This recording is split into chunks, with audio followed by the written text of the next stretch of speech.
promouvoir lépp lu jëm ci wàllu éducation environnementale ci biir Sénégal jëmale ko ci jigéen ñi ak ci ndaw yi parce que tey àdduna toll na foo xamante ni li ñuy tuddee gaz yu bon yooyu muy gaz à effet de serre yi dafa lëmbee àdduna di am yàqute yu bari yoo xamante ni ñu ngi koy dund fi ñu toll nii gis nga tey inondation yi biir Sénégal gis nga tey feu de brousse yi fële ca Californie ak Turquie ba Algérie nam fa def donc li nga xamante ni moom la experts yu mag yépp maa ngi ko woon wax ko ñu tuddee ko les hotspots maanaam les phénomènes de catastrophe extrême tey ñun ñu ngi koy dund rawatina li gën a mujj mooy feebar bii loolu moo tax Vacances Vertes mu ne il faut que ñu ñaax askan wi ci li nga xamante ni moom moo lëmbee àdduna ci li nga xamante ni moom mooy naka la ñu war a def ngir sàmm suñu aalam ndax bu ñu sàmmul suñu aalam rek li nu mel moo ñuy dal comme feebar yu mel ni Covid-19 wala yoo xamante ni sax moo gën a métti Covid-19 d'après rapport yi nga xamante ni moom moo génn te gis naa keroog sax Seneweb ngeen koy publier ci seen site donc nekk na loo xamante ni tey ñun ñëpp dañu war a takk suñu ndigg comme Vacances Vertes nu mu takkee ndiggam muy état muy association muy ONG ñun ñëpp ñu takk suñu ndigg xam ne la solution n'est rien d'autre qu'une solution environnementale. C'est ça. Donc tey voilà depuis 2017 yaa ngi def chaque année di def Vacances Vertes activités yi chaque année day am te année bi nii ba xam lan nga fas yéene fan nga fas yéene dem ak fan lan nga fas yéene def. alors xam nga ça fait 5 ans ñu koy def daaw ñu ngi defoon une femme un arbre ñu ne dañuy jël garab bu nekk ñu jagleel ko benn jigéen donc jigéen bu nekk war na mën a jëmbat garab soit ci biir këram wala ci buntu këram donc objectif bi nekkoon ñu jëmbat lu toll ci 100 000 plants yàlla may ñu nag ñu fexe ba jëmbat ko donc ñu ciy sant yàlla bu baax ci loolu nag une femme un arbre boobu dañ koy def continuité parce que l'objectif final c'était au moins au fait de faire des aménagements ci yenn de forêt communale maanaam ñu taxawal ay forêt parce que tey feebar bii nga xamante ni moom la ñuy dund di Covid-19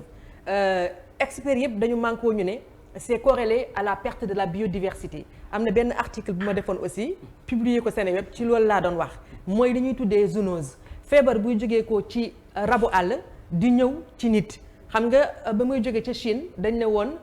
chauve-souris moo ko joxe donc waan loolu la ñu waxoon donc tey experts yëpp manqué nañu xam nañ ne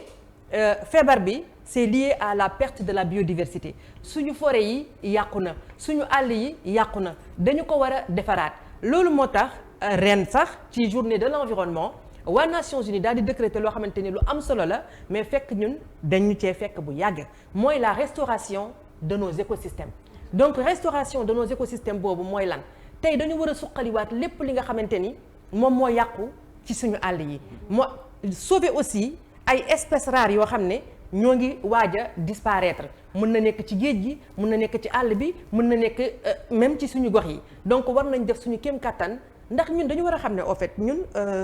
planète Terre bi ñun kese moomuñu ko dañ ko bokk ak ñeneen donc interdépendance moo am bu fekkente ne nit ki demul ba xam ne moom kese moomul planète Terre bi dafa am ñu mu ko bokkal ñoo xamante ni tey jii ku ci nekk am nga rôle bu am importance booy jouer comme weñ bu ndaw bi rek ñëw sonal la 8 nga ne weñ bi daf ma sonal fekk ne weñ bi bu fekkonte ne amul boo sànnee yenn mbir yi yenn mbalit yi mais weñ bi moo koy lekk tey jii bu rabu àll deewee tey ceeli yiy naaw ñoo koy lekk donc ñun dañu am benn interdépendance boo xamante ni daf ñu lié donc dañu war a def suñu kéem kattan ba nga xamante ni loolu yépp dañ koy sàmm ñu ne nag génération restauration de nos écosystèmes Vacances Vertes mu ne on va mettre en place désormais des forêts communales pourquoi parce que tout simplement forêt yi moom moo ñuy permettre muy xëcc gaz yu bon yooyu jàng nañ ko école maanaam gaz carbonique lan moo koy xëcc du garab gi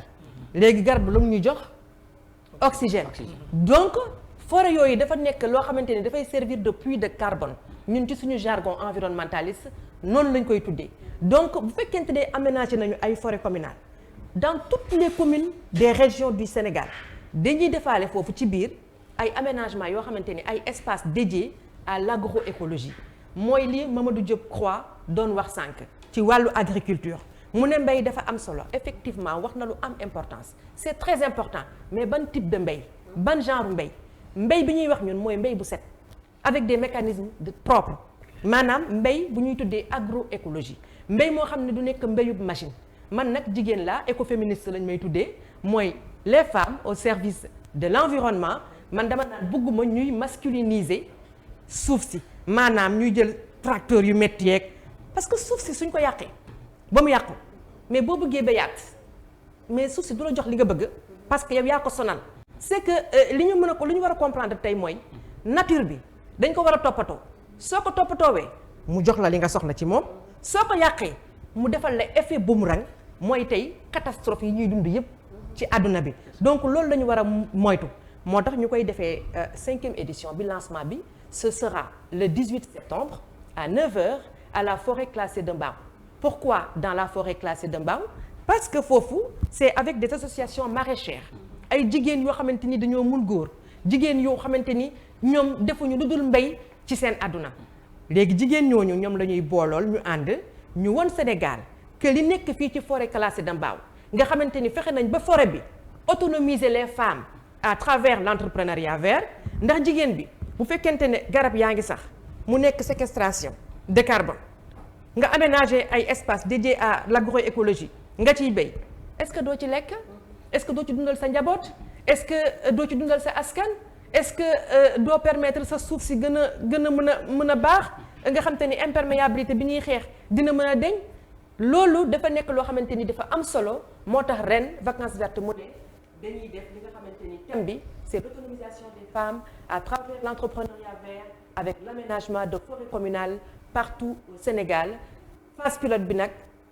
fële la nekk Salsa Gandiol ci Fissel Mbadane Toubacouta dans la région de Fatick ak Passy dans la région de Fatick aussi. ok donc ren ñaata plan ngeen fas yéene. L'objectif c'est de planter au minimum 1 million d'arbres au Sénégal c'est ce qu'on avait dit l'année dernière donc en mettant en place ces forêts communales xam nga forêt dafay jël ay garab yu bari donc xëy na ren mën nañu atteindre 1 million de plants léegi nag ñun moom la ñuy ñaan di ñaax aussi état di ñaax aussi ñi nga xamante ni ñëpp ñooy suñuy partenaires ñu jàppale ñu ci parce que garab yi certes am nañ ay pépinières mais lu ci gën a bari dañu koy jënd pour ñu mën a atteindre suñu objectif yooyu. justement donc pour terminer tey lan mooy impact ba nga xamante ne impact vacances vertes ci environnement Sénégal. mooy li ma la waxoon sànq. c'est ça xam nga garab li ma la wax dafa bari ay fonctions les fonctions de l'arbre la preuve bi feebar bi amee nii ñu ne nit ñi vacciné jiwu leen am ñu ne ñun vacciné wuñu parce que xam nañ ne li ñuy wut ci garab bu ñu duggee ci suñu àll yi dinañ ko am. donc garab nekk na loo xamante ni day faj bañ nañ ko ba tuddee ko garab il faut que ñuy am dégg-dégg garab moo lay jox nga lekk garab moo lay jox oxygène garab moo lay faj donc garab bari na ay meññeef yoo xam ne tey ñun war nañu mën a def ba gën a mën a suqalil yi nga xamante ni mooy jëmbat garab ci Sénégal garab nekk na loo xamante ni moom mooy fixer sol yi suñu inondation yi ñuy am waa GIEC ñi nga xamante ne ñooy experts yi seen xel gën a màcc ci wàllu environnement ci àdduna bi wax nañ ñu lu leer dañ ñu jox ay mesures ñu ne ñu mesures yaa ngi nii benn décennie moo leen dese maanaam fukki at là ça doit être la décennie de la restauration soit ngeen def lii ak lii ak lii ci wàllu énergie ci wàllu gestion des déchets ci wàllu ci secteur yi yépp bu ci nekk dañ jël ay mesures ñu jox ñu ko bu ngeen ko defee di ngeen ci génn bu ngeen ko deful waxuma la Covid-19 mais lu raw Covid-19 mooy am te dafay nekk loo xamante ni tout le temps c'est en permanence dina ñëw dina yàq parce que loo xamante ni moo waroon taw ci benn bés war na mën a taw ci benn weer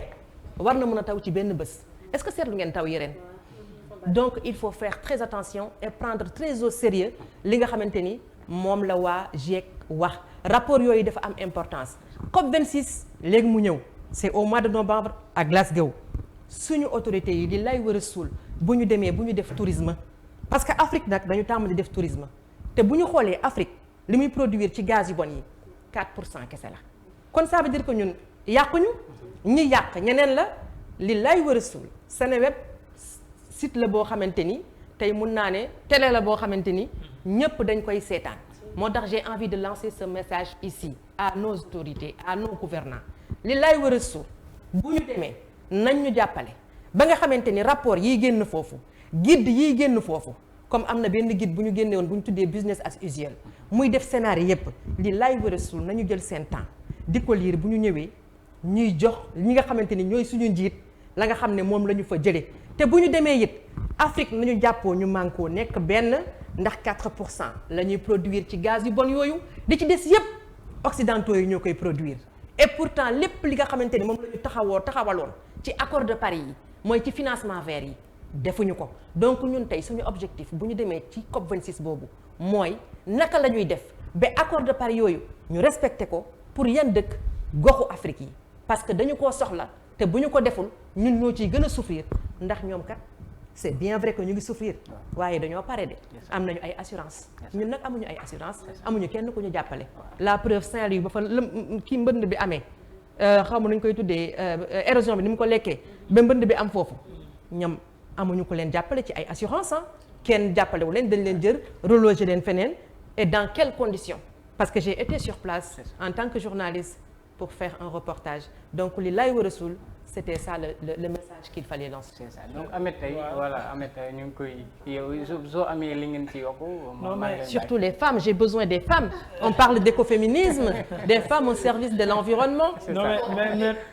merci beaucoup da ngaa bëgg a dugal. waaw non juste pour savoir bu nekkee comme vous êtes avec les femmes jigéen ñi ci bëgg a dugg naka la ñuy def pour bokk ci. Ce sera avec plaisir l'association Vacances Vertes le siège se trouve à la cité Djily Mbaye à Yoff.